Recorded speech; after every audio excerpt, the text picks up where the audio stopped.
Welcome to my YouTube channel. আশা করি ভিডিওটি সম্পূর্ণ দেখবেন। ভিডিওটি ভালো লাগলে অবশ্যই লাইক কমেন্ট করবেন এবং চ্যানেলটি সাবস্ক্রাইব করবেন। পুকুর থেকে আমরা মাছ ধরেছি, জ্যান্ত মাছ। দুটি তেলাপিয়া মাছ আছে, সাথে অনেকগুলো ঘুষা মাছ বা চিংড়ি মাছ, পুঁটি মাছ আছে, ভাইলা মাছ আছে। মাছগুলো তাজা, অল্প কিছুক্ষণ আগে পুকুর থেকে মাছগুলো ধরা হয়েছে।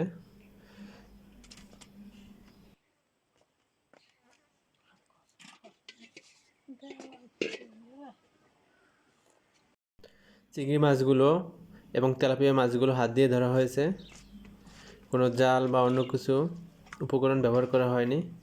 চিংড়ি মাছগুলো তাজা, এগুলো দিয়ে সবজি বা তরকারি রান্না করে খেলে অনেক মজা হবে।